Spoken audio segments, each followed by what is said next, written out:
The wall you never notice. Every day, you run into a wall you never feel.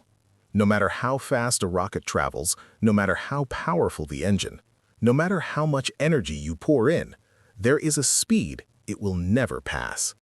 Not because of bad engineering, not because we haven't figured it out yet, but because the universe itself refuses to allow it. That speed is the speed of light. And here is the disturbing part. Light is not fast because it is light. Light is light because it moves at that speed. This is not a technological limit. It is not a practical limit. It is a structural limit, a limit baked into reality itself. And when physicists like Albert Einstein and later Feynman followed this idea to its logical conclusion, they didn't just change physics. They shattered the meaning of time, distance, and cause and effect. 1. Why this question is more dangerous than it sounds. Why can't anything go faster than light sounds like a normal question, but it's not. Because when you ask why, you are assuming that speed is just another quantity, like weight, temperature, or height, something you can push higher if you try hard enough. That assumption is wrong. Speed at very high values stops being just speed. At the speed of light, space and time themselves stop behaving the way you think they do. Feynman warned about this. He said that when people ask why questions in physics, they often expect a familiar answer, something mechanical, something intuitive, but nature does not owe us intuition. The speed of light is not a rule imposed on the universe. It is the shape of the universe revealing itself. 2. The old world, when speed had no limit. Before the 20th century, physicists believed something simple. Space is fixed. Time is universal. Speeds add normally. If a train moves at 50 kilometers per hour and you walk forward at 5 kilometers per hour, your speed is 55 kilometers per hour. Simple. Under this view, there was no fundamental speed limit. Light was just another thing that moved very fast, like a bullet, but faster. So physicists expected this. If you chase a beam of light, it should appear slower. If you run away from it, it should appear faster. That is what common sense demands. And then, experiments ruined everything.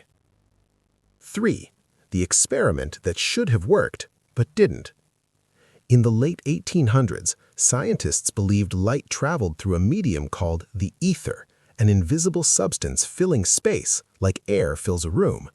If Earth moved through this ether, then light traveling in different directions should move at different speeds relative to Earth. So they built an experiment to measure that difference. They found nothing.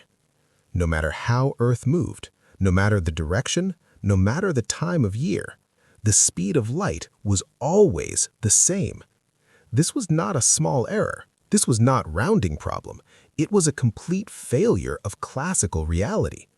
Light refused to behave like anything else in the universe. 4. Einstein's terrifying move. Einstein made a move so radical that most physicists avoided it at first. Instead of asking, why does light behave strangely, he asked, what if light is behaving normally and everything else is wrong? He proposed two ideas. The laws of physics are the same for all observers. The speed of light in a vacuum is the same for all observers. Read that again. Not almost the same, not measured the same because of instruments. The same, always. This meant something else had to give, and what gave way was time. 5. Time breaks before light does. If the speed of light is fixed, then the equation speed equals distance divided by time has only two variables left. Distance can change. Time can change. And they do. Clocks moving relative to you run slower. Lengths moving relative to you shrink. Events you think are simultaneous are not simultaneous for someone else. This is not an illusion. This is not perception. This is reality reorganizing itself to protect the speed of light. Feynman emphasized this point relentlessly. Nature does not care how you measure time. It only cares that cause comes before effect. The speed of light is the maximum speed at which cause can produce effect. Anything faster would allow the universe to contradict itself. 6. Why nothing with mass can reach it. As objects speed up, their energy increases. At low speeds, this increase is small. At high speeds, it becomes enormous. As you approach the speed of light, the energy required becomes infinite. Not large, not extreme, infinite. This is not a technological problem. You don't fix infinity with better fuel. Massive objects are locked out of light speed because mass ties them to time. Light has no mass, which means from light's point of view, time does not pass. For a photon, emission and absorption happen at the same moment. That alone should unsettle you. 7. The speed of light is not about light. Here is the final twist of part 1. The speed of light is poorly named. It is not the speed of light. It is the speed of causality, information, reality updating itself. Light just happens to travel at that speed because it has no mass. If tomorrow we discovered something else with no mass, it would travel at the same speed, not because of light, but because the universe has a maximum update rate. Feynman loved this idea because it stripped away metaphor. There is no cosmic policeman enforcing the limit. There is only structure.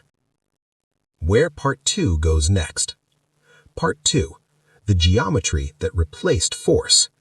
We will see how speed limits are not imposed by energy, but by space-time geometry, and why faster-than-light travel breaks logic before it breaks physics. Opening. When physics stopped pushing things. For most of human history, we believed motion happened because something pushed something else. A hand pushes a stone. A horse pulls a cart. An engine drives a rocket. Force caused motion. End of story. Then the speed of light showed up, and force stopped being enough. You could apply force forever. You could add energy without limit, and still nothing with mass would cross that speed. So physicists had to accept a disturbing possibility. Motion is not controlled by force alone. Motion is controlled by space-time geometry. Not the geometry of shapes and triangles, but the geometry of space and time themselves. This is where reality became unrecognizable. 1. Why force fails at light speed. In classical physics, if you apply a constant force to an object, it accelerates forever. There is no ceiling, no final speed. But experiments showed something different. As objects approached light speed, acceleration slowed. Energy requirements exploded. Velocity increases shrank. No matter how hard you pushed, the object refused to reach c. This looked like resistance, but there was no friction, no opposing force, nothing pushing back. So what was stopping it? The answer was not energy. The answer was space-time geometry. 2. The extra dimension wasn't optional. Physicists already used 3 dimensions of space, but time was treated as something separate, an invisible clock ticking the same everywhere. That assumption quietly died. A mathematician named Minkowski rewrote the rules with a sentence that made physicists uncomfortable. Space by itself and time by itself are doomed to fade away. Only a union of the two preserves reality. He combined them into a single structure, space-time, not metaphorically, literally. Events were no longer where or when, they were where and when, inseparably. This wasn't philosophy, this was accounting. 3. The diagram that revealed the trap. Minkowski drew diagrams that looked simple and innocent. A vertical axis, time, a horizontal axis, space. Every object traces a world line through space-time. Still objects move straight upward. moving objects tilt. And then he drew something else. He drew light. Light always moved at the same angle, always, no matter the observer. That angle formed a boundary, a cone extending forward and backward in time.